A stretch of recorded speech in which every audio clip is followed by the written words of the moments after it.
everyone, it's Melissa Whitaker. I'm the CEO and founder of Melissa Whitaker International, MWI. Now, here we are in what we would consider the last week of the month. And for many of you, this is closing week, right?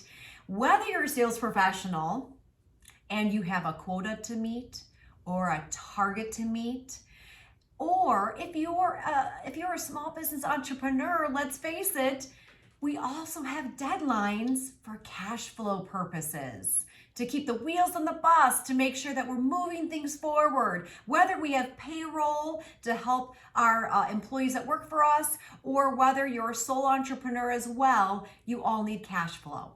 As a sales professional, not only do you do this for targets and quotas, but you also do it for yourself, for commissions, for paying your bills, and to pursuing your dreams. Now, I know for some of you, you think of the closing process and you just tense up. Am I right? It doesn't have to be that way. So many people they tell me, well, Melissa, I don't want to come across as salesy or pushy. I don't want to think about closing the deal. And I say to you, first of all, take a step back. Anything you do that involves sales or selling of any kind, let's say, and let's refocus that, right? Because I know I address this often. In the entrepreneurial world, people don't like the word sales at all, and they use marketing. But really, it's the same thing. In the sales professional world, where you're a sales consultant, we don't think as much about that because we take pride in our career. We take pride in our expertise in the area of consulting people or organizations on filling a gap and being a solution provider. So usually there's less attached to that. Am I right? Okay, but either scenario, you guys, let's talk about this. Why?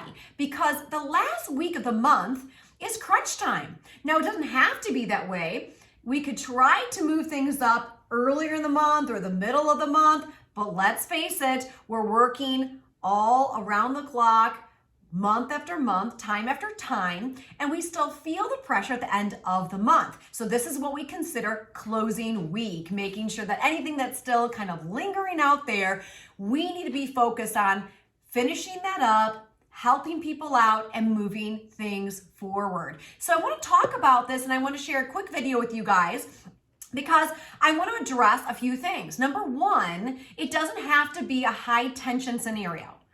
All right. If you have followed the sales process that we also go over at MWI, we talk about everything from who your ideal clients are, or some people call right fit clients, or some people say ideal clients.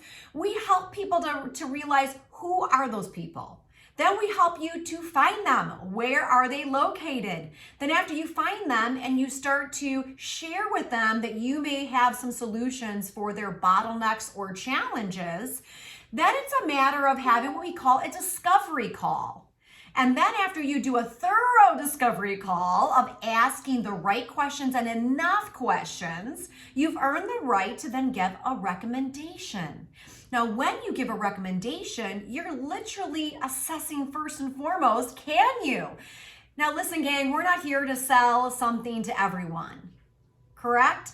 We want to really help our ideal client or our right fit client with something that they need help with. Whether that's a person or a business, the same process goes, all right? Now, the reason why this is so important, gang, because if we have something that will fix a problem or a challenge or a pain of a potential client, we would actually be selfish by not sharing that. Do you understand? If we have the expertise that we can help someone move the needle forward in their business, we would be selfish by not sharing that with them and encouraging them, in many cases, to make a great decision that's going to catapult their business. Do you understand what I'm saying here? So when we think of a closing process or a closing conversation, it doesn't have to be this like stressful scenario of, oh my gosh, I don't want to come across too pushy, or I don't want to make them feel uncomfortable, or what if they say no? right? We work all this up in our head. How long have we been talking about mindset? Well, this applies right here too. If you know and you're entering with the right mindset, that you're going into a closing conversation about why you would encourage them to make this step forward if it's a good one for them, if it's the right one for them. You know, if it's not the right timing or not the right situation, it's okay to say that same thing. Like, now is not the time, it looks like, based on what you shared with me. Don't be afraid to do that. But if it is the right time and it is a great solution and you know you can make a big difference in this person or company's world, you actually, if you come in with that mindset of a gift, a service to them, it'll change the way you approach the conversation. Can I just tell you that? It'll change the way you approach the conversation. Now, if we come up with the correct mindset of serving, helping, gifting, even though there's an investment involved, gifting with an investment, these solutions that you can guide them through. I still like to go over with our clients some different, what I call closing styles. Now, again, not to freak you out, but why do we do that? Because some people will say to me, Melissa, I don't know what to say. I don't even know how to approach it. And let's face it, we've also been talking in these videos that I've been sharing a lot about the psychology of our mind, whether it be the psychology of how we're wired, the psychology of how our potential buyer or client is wired, and how are we connecting the dots? How are we communicating in a way that's respectful to them, that honors them, but we're still being authentic as ourselves? Right? So if we are wired very differently than the person that we're speaking with, we just want to meet them in the middle. We want to meet them in the middle. There's compromise, meeting them in the middle of speaking respectfully and helping them and encouraging them to make a great decision. Okay, so I still like to go over some closing styles with some what we call talk tracks, not scripts, because I don't like the idea of someone reading word for word anything we give them, because we are all wired differently. So that means I like to give talk tracks, which are just guidelines of ideas that you need to see what resonates with you. And interestingly enough, we go over in MWI 10 different closing styles or talk tracks to help you move the needle forward. We don't have enough time for that today, right? We're trying to keep the video short and sweet to honor your time. And we know it's a critical week and we want you to see this and watch and listen to it to give you some additional ideas for this closing week to really finish out your month in a strong way. Okay, so today we're going to go over five closing styles that we actually share in all of our trainings, coaching with our clients. You can always reach out to us, attend anything that we have to offer as well for coaching and training to receive a lot of the additional coaching styles. But we're going to go over 5 today. 5 of the most popular, I would say. But I want to stress this, you guys, because we are all wired differently. I always tell our clients, I want you to listen to how we go over this, and I want you to see how they make you feel. Because there's a couple things I encourage people to consider. What closing styles you feel are comfortable and align with how you're wired, as well as we need to consider who we're speaking with. Because even if we are a certain personality style that's direct and to the point, if our potential client is not wired that way, we don't want to come across in a way that might be comfortable for us, but not comfortable for them, right? So we want to think about that. And that's not to overcomplicate it. You just need to see how it makes you feel and think about who you're speaking with. And it's just, honestly, the basics of the psychology of caring about people. And hopefully if we're in a sales function, or an entrepreneurial function where we are sharing solutions, we care about people, right? We care about making an impact. We care about a win-win solution so that it's a win for our client and a win for us. It's not one-sided, it's for both, okay? All right, but here's what I want you to think about as we go through these 5 styles. What resonates with you, all right? What resonates with you? And you can always reach out to us and we can get you these styles in written form, but you just need to request it from us so that we can get that to you, okay? But otherwise, listen to these steps. I'll explain them. The very first one that I like to go over is what we call an assumptive close. Now, this particular one is great for people who don't want to be overly direct, want to go ahead and make sure we move things forward, but in a very subtle, soft close way.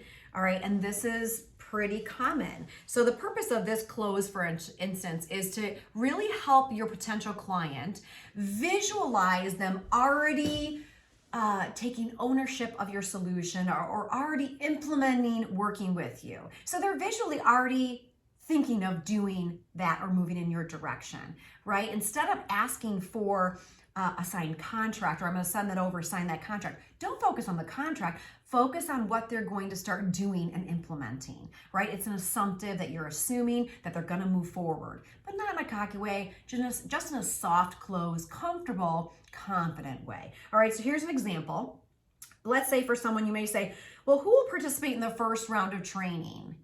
Or you may say, do you want to schedule that, or would you like me to contact them as well? Like, let's say there's someone in their group or their party. If you're working with an entrepreneur, you might say to them too, great, what day do you want to get started with your coaching? Or what day do you want to take in the product or services that we are offering? Right, so you're getting them thinking about the day they're going to start, the day they're going to accept something or implement something. You're not focusing on them signing off on something. Correct? Because our job is not to pin someone in a corner. We want to attract our ideal clients, and we want them to feel great about working with us because we know we can help them in a dramatic way. Okay, so that was what we call an assumptive close or a soft close. Now, the second one we're going to go over really quickly is what we call the scale of 1 to 10 close. Now, those of you who've taken my classes or been in our programs before, you know this is a great one, especially if you have a deal that has stalled out. Now, if you got to see our last two videos, you'll notice that I did a part 1 and a part 2 of when deals stall out. So a checklist of why that may have happened, and also if that has happened, what are the 7 ways to get it moving again? This is a great takeoff from that as well. The reason why I like to go over this, I'll explain it first, and then I'm going to explain to you why it works really effectively in general, but also especially when a deal has kind of stalled out, that you've done every step of the process and they've gone a little silent. And you want to get some movement going again in moving it forward to starting your program or services. This is a great way to do that. All right, so you may reach out to them via the phone or email, combination of either or, and you want to get kind of an idea of where their mindset is. Because if they've gone silent or you're not getting some movement here, something is up, right? But the challenge is people don't want, or let's just rephrase that, a lot of people are concerned with any kind of conflict, right? They don't want confrontation, they don't want conflict. So if they have a concern, they don't always feel comfortable sharing it with us unless we sometimes use something like a strategy like the 1 to 10 close.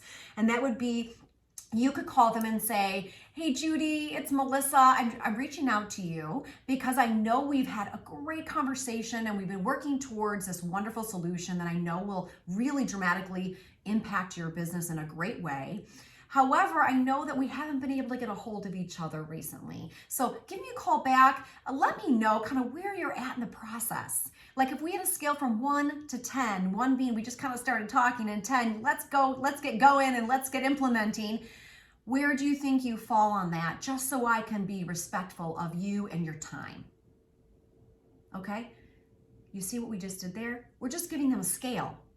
But we did it conversationally. It's not pitchy, it's not salesy, it's conversational. From 1 to 10, kind of where are we at? So give me a call, let me know, or shoot me an email, let me know, where are you sitting? Gang, you want to know this, because what if you misinterpreted their buying signals of moving forward, and you think they're like ready to make the decision, ready to move forward, they're at an 8 or a 9 or even a 10, and they get back to you and say, well, I'm kind of at a 2. What? You know, like, oh my goodness. So you need to know that. Because if they're earlier in the process and they're starting to do their investigation with you and other providers who provide the similar, services, you need to know that you need to back up, ask some clarifying questions, understand fully maybe where the disconnect is to be able to move it forward. Okay. So if they say a 7 or an 8, then this is an easier way to start a conversation. And you can say to them, oh, Judy, that's so great. I'm so glad that we're getting close to helping you out. Let me know what questions can I answer for you to bridge the gap. Hear what I said there? Not like, why are you not moving forward? Or what are you concerned with? Or which are all kind of like concerning verbiage, let's say, for people for conflict. But you can say, that is so great. I'm so glad we're close to being able to work together. How can I help you bridge the gap of where you are and where we need to be to make that happen? Simple phrasing, gang. Simple phrasing. Now, why does that work? Because for whatever reason, people feel comfortable giving you a rating system, even when they don't feel comfortable telling you yes or no, right? Because they don't like confrontation. So they don't want to say yes or no, that they're going to move forward, yes or no. And they may still be struggling with something. And frankly, they may be challenged with something they're embarrassed to tell you about, or they're just, let's face it, they're a little scared to make a decision. That happens. Whether it's business or personal, like meaning like you're working with an individual or a company, it's very similar. They may have fear going on, or they may have a real legitimate concern and they have more questions, but they're nervous in how to ask you. So make a safe, comfortable space for them to have a conversation with you to say, yes, could you help me with this? Or can I get a reference? Or what about this? And then you can help them move forward. Now, we can always elaborate more on that, but I'm going to keep the wheels moving to keep this still on point for you today for the video. All right, now the third one we're going to talk about is what we call an impending event close.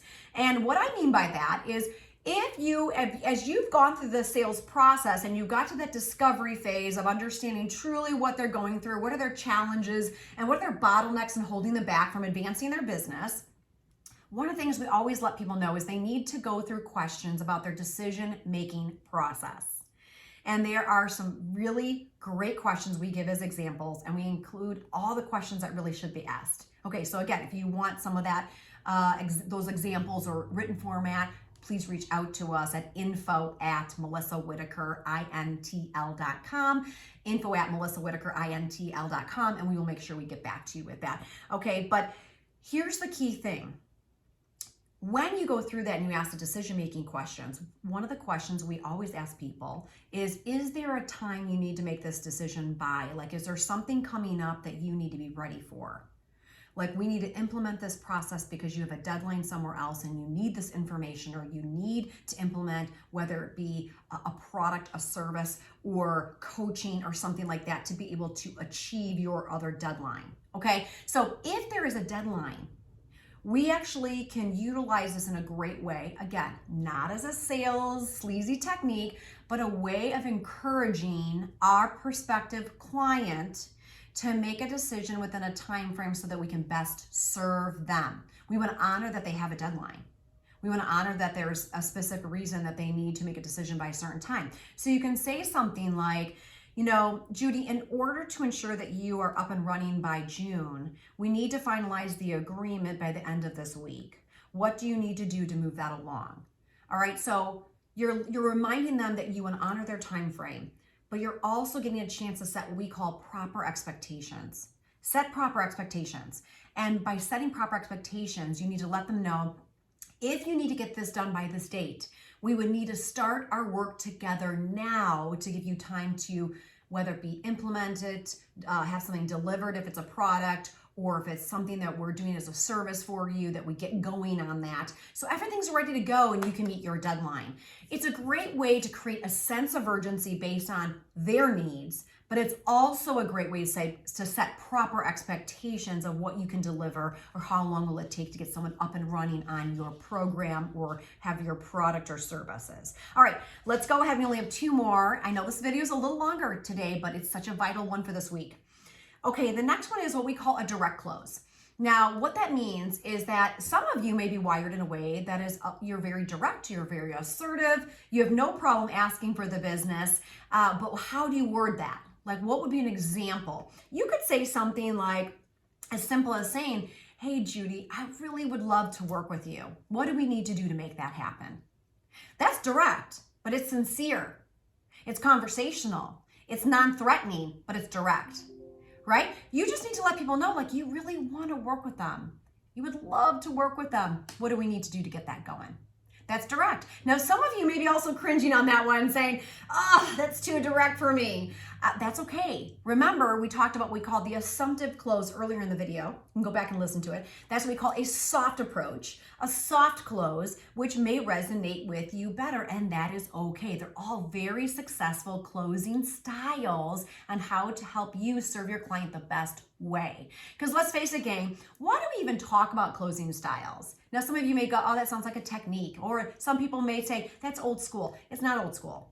All right, it's legitimately a great and effective way to help people and accommodate people, but let's face it, sometimes people hesitate on making a change because we're human beings and people don't like change. That doesn't mean that it's not the best solution for them. It just means they're nervous about the what if afterwards. Are you going to be there to help them? Are you going to be able to really stay around to consult them, work with them? If there's a challenge, fix it, whatever that may be. Are you actually going to deliver? Are you going to deliver your services? Are you going to deliver your product? There is hesitation there. Also, people are uncomfortable with change just for the sake of change. They have a rhythm, they have a routine, they use certain products, they use certain services. It's like no brainer, they don't have to think about it, right? They don't think about it. So if they make a change, it may change something for them in their process, or how they use something, or how they do something. Or if it's a service, they may say, I have to make time for that service. I have to listen to the training or the coaching or the videos or whatever it may be. If it's a product, I have to make time for it to be delivered and implemented and then trained on, and I got to learn it, right? I mean, think about us for our cell phones, our smartphones. Whenever you upgrade to a newer version of a cell phone, as a consumer, it can be tricky because you know how to whiz around your phone like no one's business. But when you get a new one, and even if you want it, it's got bells and whistles and greatness and wonderfulness, and maybe even allows you to advance your business or your life, it's still awkward and uncomfortable to make the change because you have a learning curve. And that can hold people back from making a decision. Do you see what I'm saying there? So again, it's not pushy. It's not being overly zealous or putting anyone in a corner or being high tension or weird. Here's the deal, gang. If you are confident that you can help someone move the needle, and you do it in a loving, caring way that you truly want to help that person or that company, then you should just share that with them. And if it's and let them know and encourage them that they're making a great decision on why.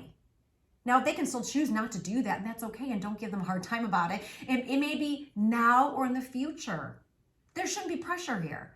If that's the right fit and you're the right person that they connect with for yourself and for your products and services, if it's the right fit, it will go. Okay. If it's not, maybe it's just not right now. Don't give up on that. All right. So just remember that. So this last one we talked about was directly letting them know you want to do business with them. And what do we do to make that move forward? Now, the last one here is called sell it for less close. Now, I want to go over this, you guys, because it kind of handles answering an objection while you're closing the process of working with them. So I'm going to go over a few steps here that will help everyone, no matter, again, if you are someone who is selling your products and services to an individual or a company, okay, in this case. But let's say you're speaking with someone and who it's a decision maker nonetheless, and they say, you know what, Melissa, I love what you have to offer, but ABC company or Sally Jones down the street said they could do the same exact thing for less. I know you've heard that, right? Because it's a negotiating tactic. Now, first of all, some people have taken negotiating skills, and they are always taught to try to negotiate. Even if they think what you have to offer is great, they've been taught to negotiate to feel like they're getting something more. So keep that in mind. The second thing is, of course, there's always going to be someone out there that may say they offer the same thing for a lower price. But the question is that true? So it's your job. I want you to start off with, first and foremost, you need to ask them more questions to understand what they're being offered by the other person or company. And you need to see if it's truly a comparison between apples to apples, right? Because too often we skip this simple little step, you guys. And when our clients ask that question, they're actually shocked how often they come back with what the solution is. It's not apples for apples comparison, it's apples to oranges. And it's their job to actually educate or share with that other person and remind them of what their needs were. What were their needs they shared with you on what they need? What were their challenges? What were they trying to accomplish or do? And say, well, I just want to make sure we're on the same page. last time we spoke, here's the things that you said that you was your like kind of buying criteria, what you were looking to do and achieve. But it sounds like to me, you're considering this other option, but it doesn't really fit the needs that we spoke about. So I just want to clarify, has something changed since the last time we spoke? Has something changed since the last time we spoke? Now, if they say no, they just may need a reminder of what they spoke to you about, okay? And say, oh yeah, no, those are still important to me. Okay, well, I just want to see because these are the solutions, or this is the solution we've recommended to you, and why? Because it directly meets the needs of what you had mentioned you need. Okay, so again, you first have to see, is it apples for apples? If it's not, you need to clarify that. If it is apples for apples, now we move to the next stage, because the next thing though, gang, is, two things are not equal. So everyone, believe me, you've heard this, but everyone would love to get the best quality, the best service at the lowest price, right? Whether it be a program or whether it be a product, okay? They want the best service, the best quality at the lowest price, because we're human beings. However, that's not usually sustainable. And I want you to hear that word, sustainable. It's not sustainable. And so I say that to our clients. If they are really getting kind of nickel and dimey in something, I'll just say, hey, listen, I totally understand where you're coming from, and I understand your concern to making sure you're staying within budget or making sure you're getting the best situation. But I'll say, here's the thing. Someone else offering what they say sounds like to be the same, but they're offering for a lot less. That probably isn't very sustainable for the long haul. What I mean by that is the best service and the best quality of something costs something. So we want to make sure this is a win-win for everybody. We want to make sure it's a win for you because we know that we can offer you amazing products and services. However, it has to still make sense for us. Like win-win, it still has to make sense for us because there are costs to keeping our lights on. There are costs for us to make sure that we have either, whether it be the appropriate staff members to give you that best high quality and service, whether it be that we need to make sure that operationally we can do things to be sustainable. So we're here for the long run or the long haul to service you and to help you and to grow you and teach you all of those things. That all has to come together. And so I always tell people, I want you to convey that to, if you're really truly having a conversation at a high level with another decision maker and you're an expert in your field, have that conversation. We call that a business conversation and say, so we would love to work with you. We know that the solution that we have recommended to you is the best solution for what you've explained to us. However, this is a very fair value of what we're saying is our investment because it helps us to be sustainable and allows us to serve you in the long run, and we do feel it's the best value. So that's a great way to explain that, gang. Now, they still have the decision they can make to go with someone else or with you. So as we close this up, and my dog is whining, nature of my beast with 3 dogs, right? But here's the key thing. They may say, okay, you're right, Melissa, I'm gonna go with you. Awesome, great. Because again, right fit, right timing. Right fit, right timing, that's important. So if they go with you, awesome. Now, if they don't for some reason, don't panic. Because some people say to me, Melissa, I spent so much time developing that and organizing that and getting that ready. And then it was so disappointing when they said they're gonna go in a different direction.